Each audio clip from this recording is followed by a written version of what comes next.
And last time, one-play interception, so this offense, they should be fresh. That's a good way of putting it.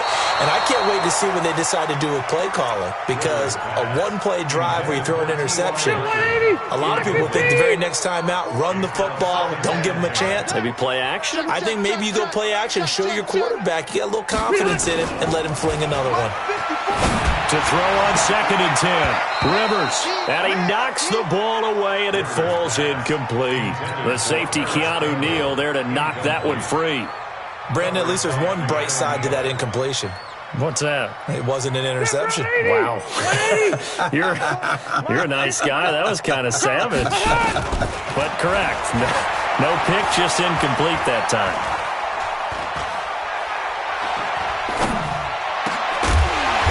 Here's a deep shot that's complete. And that's going to be good for another first down as the tackle's made at the Falcons' 41-yard line. On first down, it's Hines.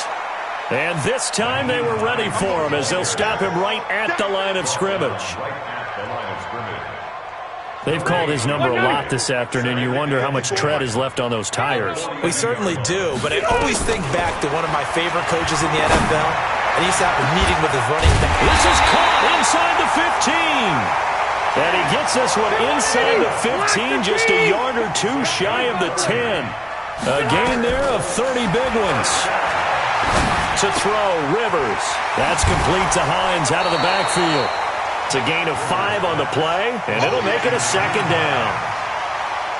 Looked like a pretty good, safe play right there. No, he's had trouble with the interceptions in this game there. Hits his guy out in the flat. Yeah, so many times we hear quarterbacks and offensive coordinators talk about in your progressions, you're either throwing the... And he's across for the touchdown. Too little, too late. But he does get in for 6. No wonder you're grinning. You just beat me in our fantasy league. Indeed I did, my good man. Extra point splits the uprights as they make the score just a slight bit more respectable here in the final quarter of play.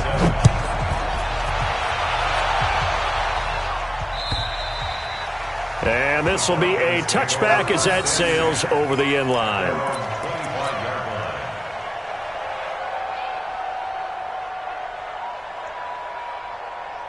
About set to begin their next drive, the Falcons offense at the line. And this game comfortably in hand. The scoreboard speaks for itself, but you still got your starting quarterback out there. When do you go to the backup? Let him get some time. Oh, this is taken in. It's complete. And he'll be out of bounds just shy of the 40. An excellent pickup of 34 yards. Boy, another big play late here for an offense, Charles, that certainly has had its fair share of big plays. Coverage has been a problem all game long, and I would say that going along with that has been confidence, because even if they had the right coverage, they've still dented them, and now it's been a real issue for them during this game. Here's a throw that's taken in out of the backfield.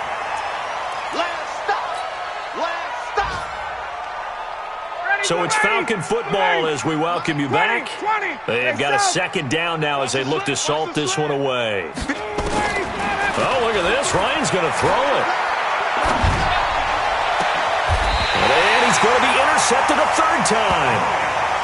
Picked off by Malik Hooker. Wow, between last week and this week, that's now 8 interceptions. 5 a week ago, now 3 here. Well, he is so lucky that one of the defense coordinators I played for, a man named Ken Donahue, is not there right now, because he saw that happen during his coaching career, and he grabbed a quarterback in the midst of a streak like this and said, tell you what, son, why don't you throw it to the defensive guys, and let's see if our receivers can intercept it. Well, he's got to figure something out, because the current formula is not working.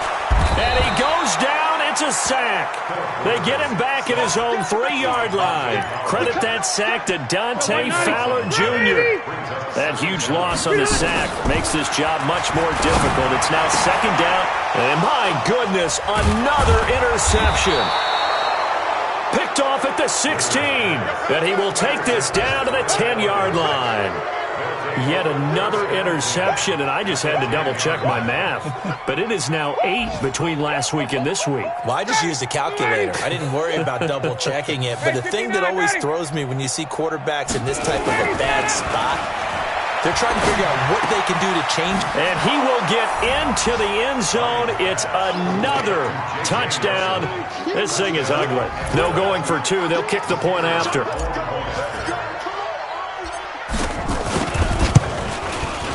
And this one was over a while ago as they just add on to their big lead.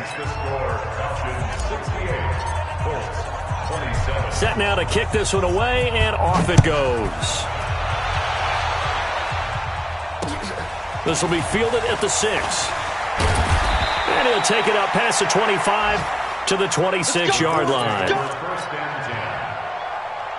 The Indy offense at the line and set to go. They are just obviously getting shellacked here in this one, Charles. What's the message if you're a coach for this final drive in a lopsided game like this? For a lot of coaches, be honest, don't forget today.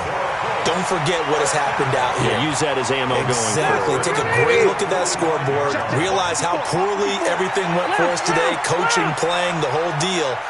And never forget it, because you're not going to want that feeling. No, you don't want that feeling again. And who knows? You may meet up with this team again. There's a throw over the middle. It's taken in by his tight end.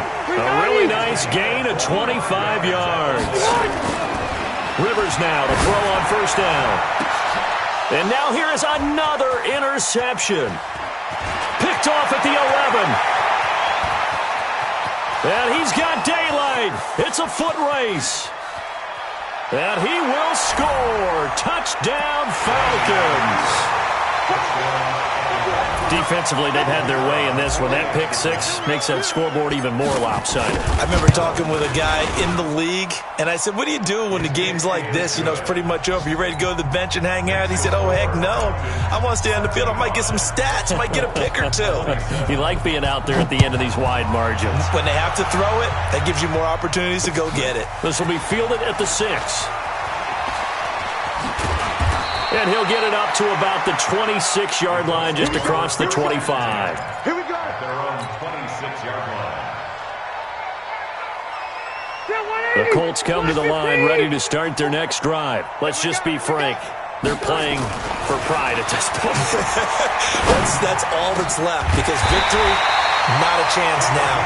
And I can't wait to see how they actually go about doing it, because there are a lot of people watching the body language of the guys on the field now, and if they call plays they want executed, they need to do that and do it really well. Otherwise, there could be repercussions. We'll see how they handle the waning moment. And my goodness, another interception. Picked off at the 40. There he goes, right side.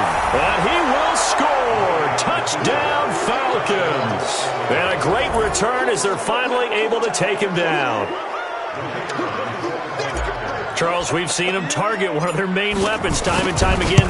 Maybe they went to that well too many times there. Yeah, and it's so difficult to determine how many times is too many, because how many times have we seen a team go and play and say, until they stop us, we'll keep going. Well, they got stopped on that one, and it cost them 6 points. This one fielded at the 5. And he'll take it past the 25 and up to the 28-yard line.